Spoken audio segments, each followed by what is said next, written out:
The church bells had already rung twice, and the groom still had not arrived, when I finally understood that the man I had planned to marry was never coming at all. Before I tell you what happened next, if you believe in kindness, forgiveness, hope, and second chances, I want to ask you to like this video, leave a comment, share it with someone who needs a little hope today, and subscribe to our channel. Stories like this one mean so much more when they are shared with our community, and I promise you, by the end of this one, you will understand why. My name is Caroline Ashby, and on the morning I was supposed to become Caroline Whitfield, I stood in a small side room of St. Augustine's Chapel in a dress that had taken 4 fittings to get right, listening to my mother's voice crack as she tried to explain, gently, that the wedding coordinator could not reach the groom, that his phone was going straight to voicemail, and that his best man had not seen him since the rehearsal dinner the night before.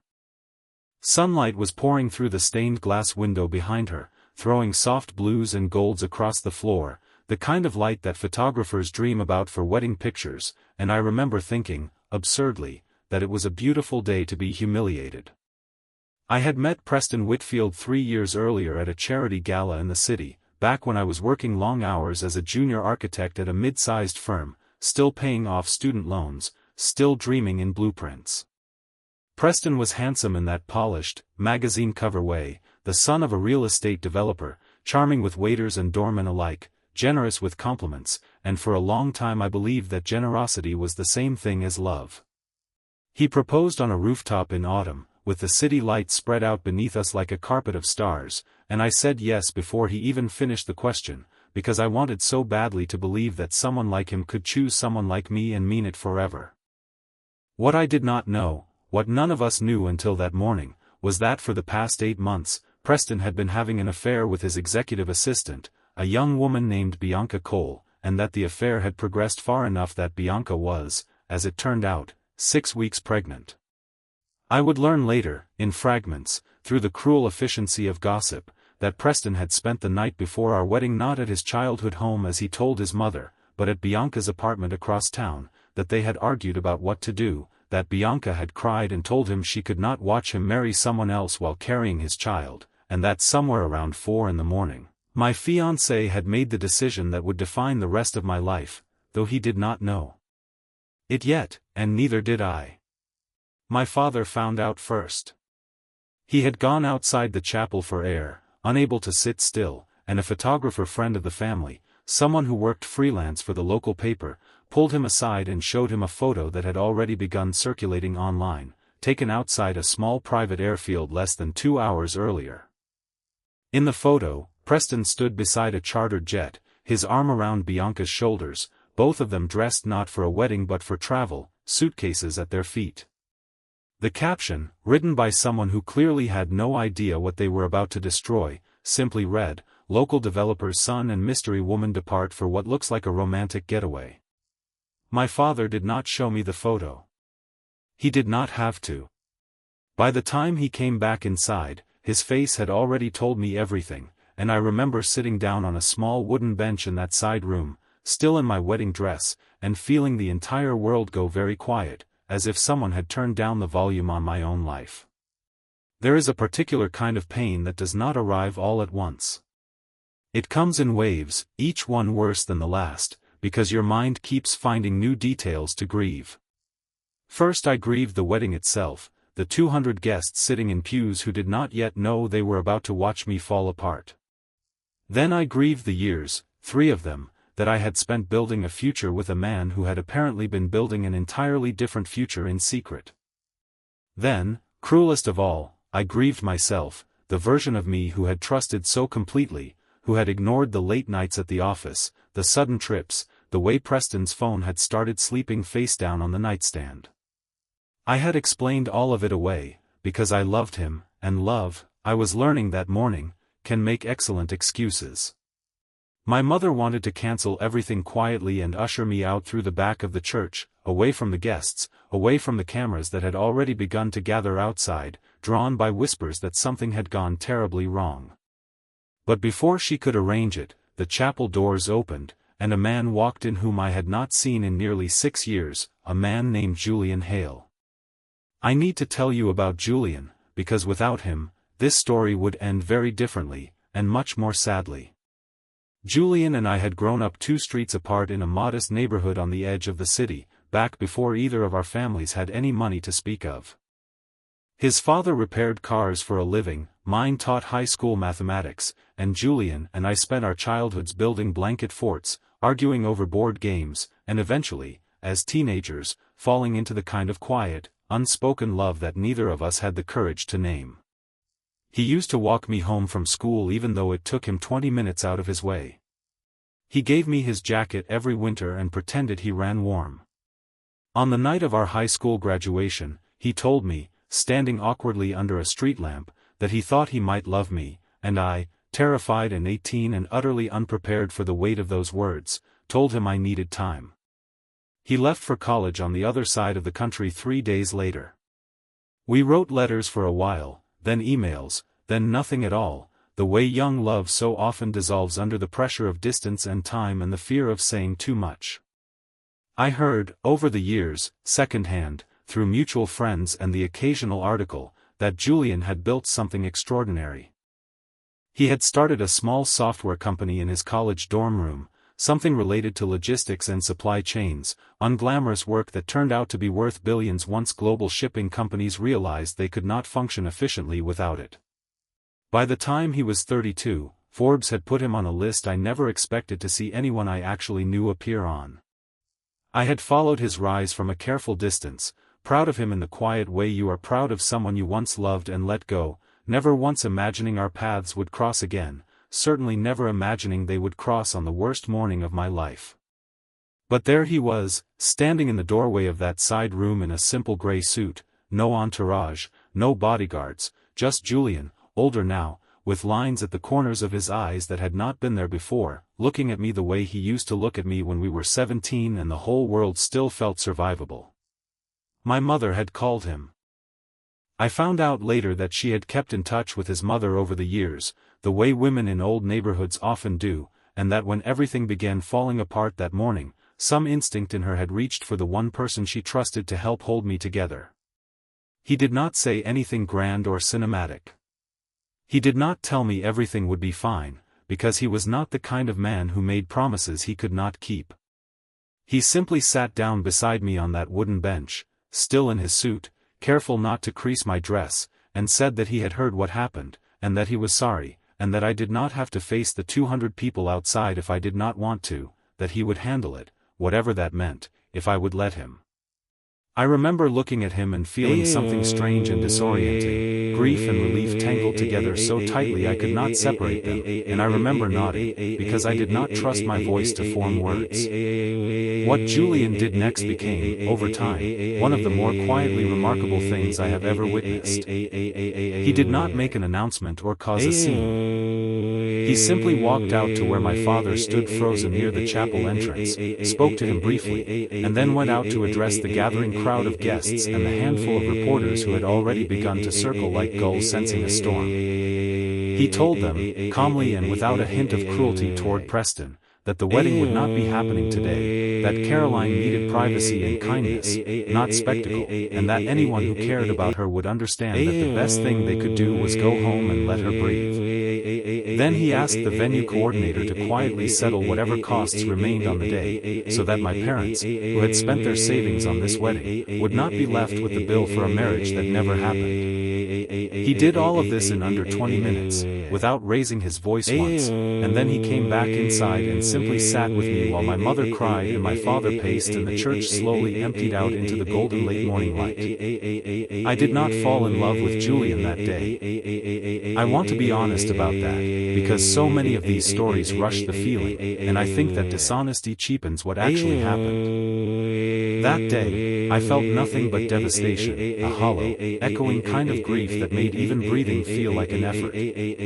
What I felt toward Julian was gratitude, deep and humbling, the kind you feel towards someone who shows up for you when they owe you nothing at all. He drove me and my parents home himself, refusing the offer of his own driver, saying it felt wrong to let someone else do it. Before he left, he pressed a small card into my mother's hand with his phone number and told her, quietly, to call him if Caroline needed anything at all, day or night, no explanation required.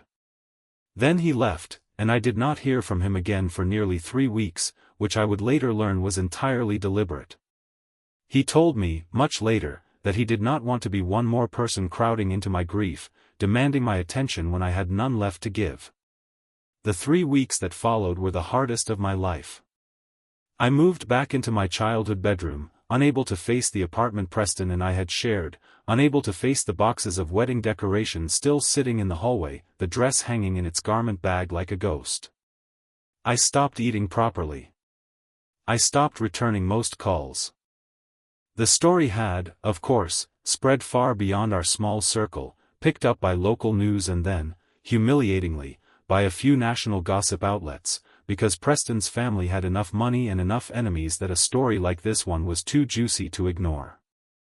I read comments I should never have read, strangers debating my worth as though I were a character in a soap opera rather than a woman who had just watched her entire future collapse in a single morning. My mother eventually took my phone away, not out of cruelty but out of love, because she could see what the endless scrolling was doing to me. Preston did try to reach me, eventually, once the initial chaos settled and Bianca's family had, according to what I heard, insisted he take responsibility for the child she was carrying.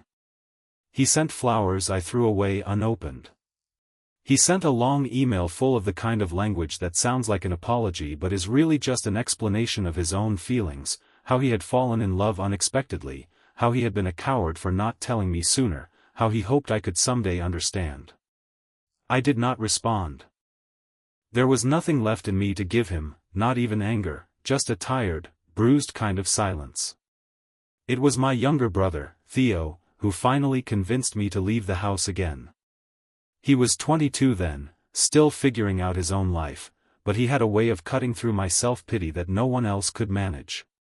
He told me, one afternoon while we sat on the back porch watching the late spring sun sink lazily behind the trees, that I could spend the rest of my life being the woman Preston humiliated, or I could decide, on my own terms, to become someone new, someone who had survived something terrible and kept walking anyway. I did not believe him that day, not fully, but the words stayed with me, the way the right words do when you finally hear them at the right moment. It was around that time that Julian reappeared, carefully, respectfully, first through a simple text message asking how I was doing, no pressure attached, easy to ignore if I needed to. I did not respond for 2 days. When I finally did, it was a short message, 3 sentences at most, saying I was managing, thank you for asking. He replied with something equally simple, telling me he was glad, and that he was around if I ever wanted to talk, or if I did not, that was fine too.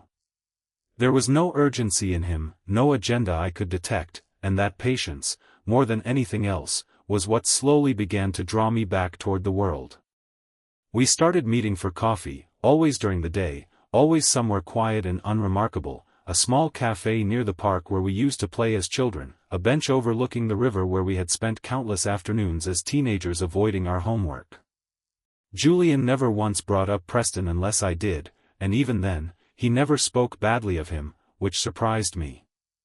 I asked him once why he did not seem angry on my behalf, and he told me that anger was easy and cheap, that it was far more valuable to simply be present, to let me arrive at my own feelings in my own time rather than have his feelings pushed onto me. I did not fully appreciate the wisdom of that until much later.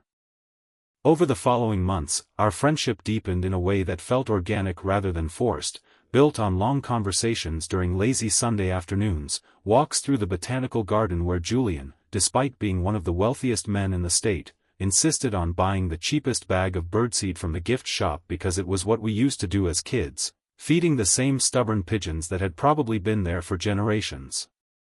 He told me about the early years of his company, the nights he slept on a friend's couch because he could not afford rent, the investors who laughed him out of rooms before one finally did not. He told me about the loneliness of success too, the way money changes how people look at you, how it becomes difficult to know who genuinely likes you and who likes what you can offer them. I understood that loneliness in a strange, inverted way, because I had just learned what it felt like to be loved for the wrong reasons by someone who turned out not to love me at all. I want to pause here and ask you something, if this story is resonating with you so far. If you have ever had to rebuild yourself after someone shattered the life you thought you were building, I would love for you to share that in the comments below, because I read every single one, and I think stories like this heal faster when we tell them to each other honestly.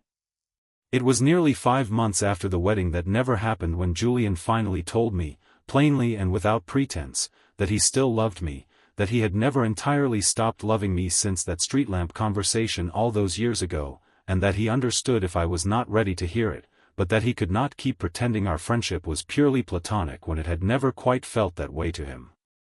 We were sitting on a picnic blanket in the park on a warm Saturday afternoon, the kind of golden light settling over everything that makes even ordinary moments feel significant, and I remember my heart pounding with a fear that surprised me, not fear of him, but fear of myself, fear of trusting again, fear of being made a fool of twice.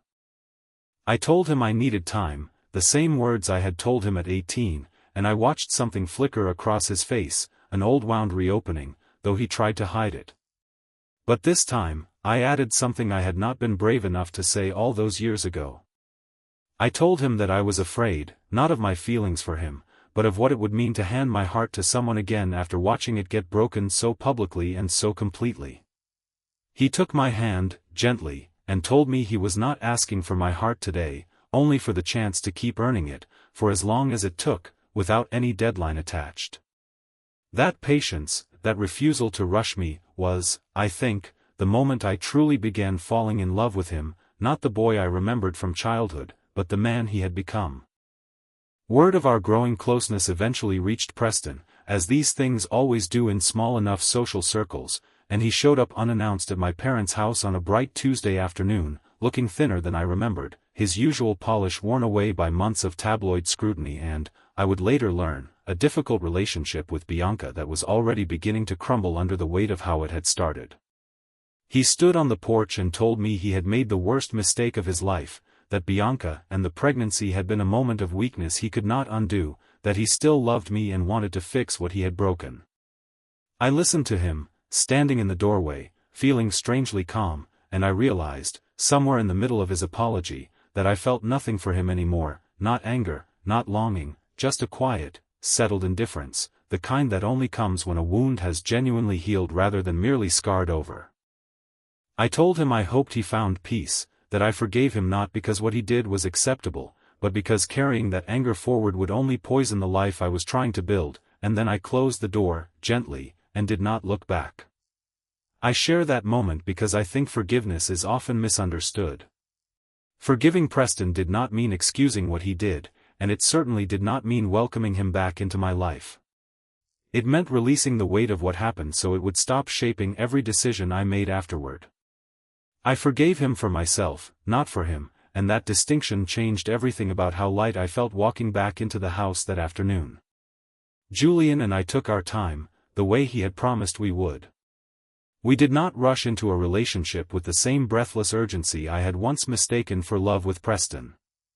Instead, we built something slowly and deliberately, through Sunday morning breakfasts at the same small diner we used to visit as teenagers, through long walks where we talked about everything and nothing, through the ordinary, unremarkable moments that turn out, over time, to be the truest measure of whether two people belong together. He met my parents again, properly this time, not as the billionaire from the news but as Julian, the boy who used to fix their leaky garden hose for free because he liked being useful. My father, who had been so shattered by watching me suffer, told me one evening that he had not seen me laugh the way I laughed around Julian in years, maybe ever, and that observation meant more to me than any grand romantic gesture could have. There was, of course, an adjustment period, learning what it meant to be with someone whose life came with a level of visibility I had never experienced. Photographers occasionally caught us together, and for a while, headlines speculated wildly about the architect and the billionaire, some kind, some cruel, most simply inaccurate. Julian never let any of it touch the way he treated me, never let the noise outside change the quiet, steady way he showed up for me every single day. He introduced me to his business partners not as an accessory but as an equal, someone whose opinions he genuinely valued, and when I mentioned, almost offhandedly one afternoon, that I had always dreamed of designing sustainable housing for underserved communities, something my old firm never had the resources or interest to pursue, he did not offer to simply fund a project and put his name on it. Instead, he asked thoughtful questions, connected me with people in his network who specialized in affordable housing development, and then stepped back, letting me build the proposal entirely on my own terms, only offering support when I explicitly asked for it.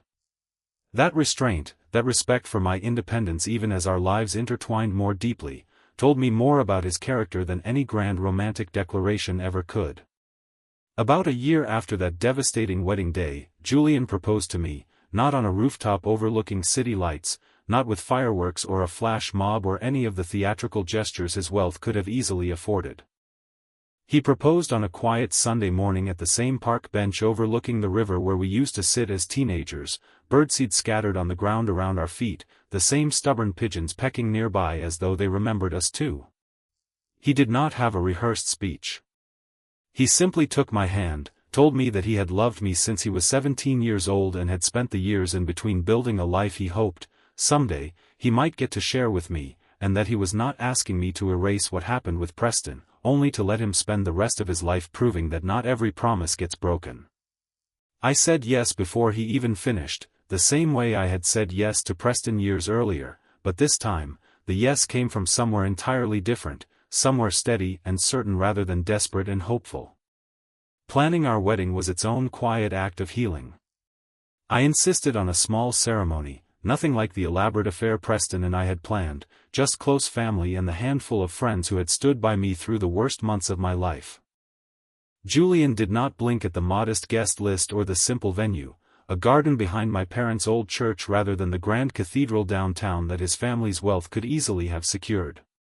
He understood, without needing to be told, that this wedding needed to feel like mine, not like a spectacle, and that healing sometimes looks like smallness rather than grandeur. On the morning of our actual wedding, nearly 2 years after the day everything fell apart, I stood in a small dressing room not unlike the one I had grieved in years earlier, but this time, sunlight streaming through an ordinary window rather than stained glass, and instead of my mother's cracked voice delivering devastating news, I heard her laughing in the next room with my aunts, teasing me gently through the door about whether I was ready. I looked at myself in the mirror, in a much simpler dress than the one I had worn before, and I did not see the woman who had been humiliated and abandoned. I saw someone who had survived, who had grieved fully and honestly rather than rushing past the pain, and who had, against every fear that morning had planted in her, allowed herself to trust again. Theo walked me down the aisle that day, since my father, overcome with emotion before the ceremony even began, could not quite compose himself enough to make it through the walk without breaking down entirely, something he later laughed about, saying he had cried more at this wedding than at the funeral of his own father.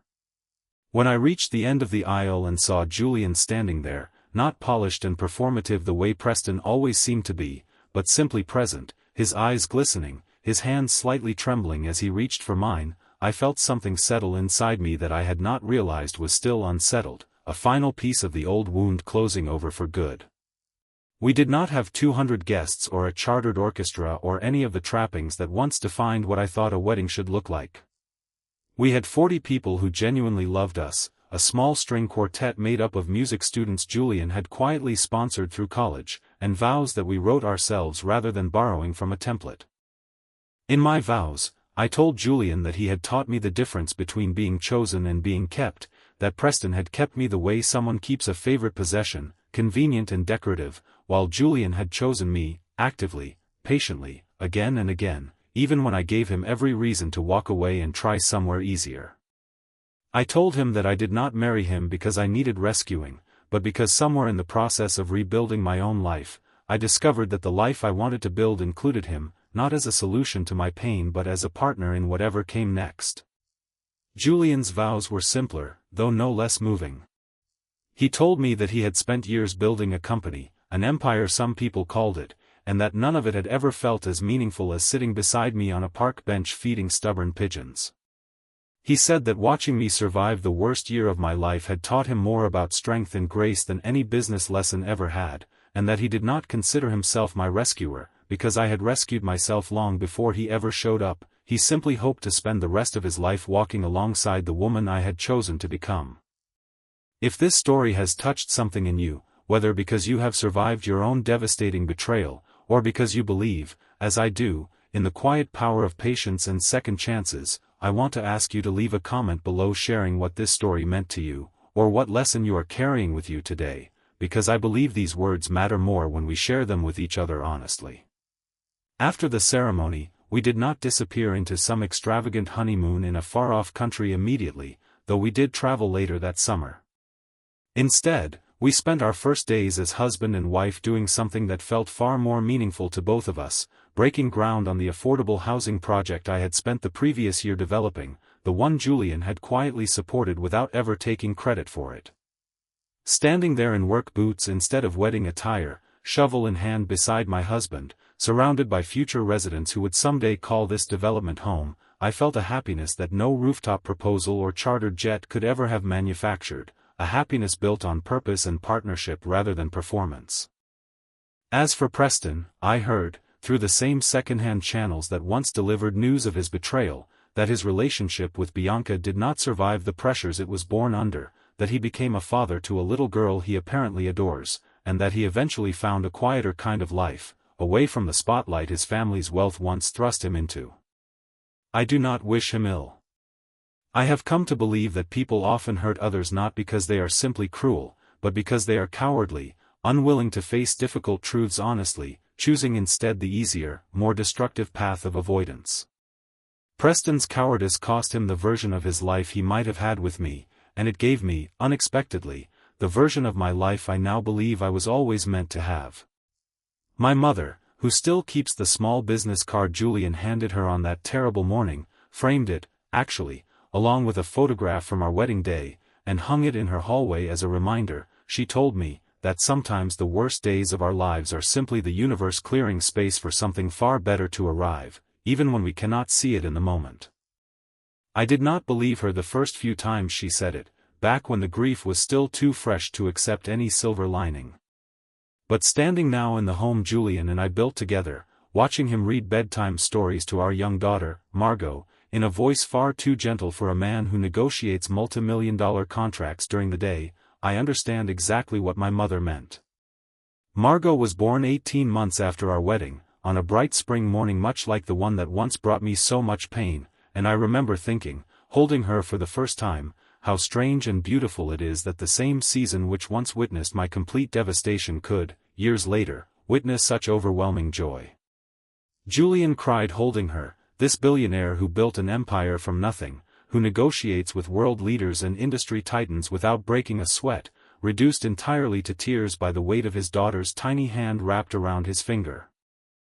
I watched him in that hospital room and thought about the boy who used to walk me home from school just to spend 20 extra minutes together, and I realized that boy had never really disappeared, he had simply grown into a man capable of loving even more fiercely than before.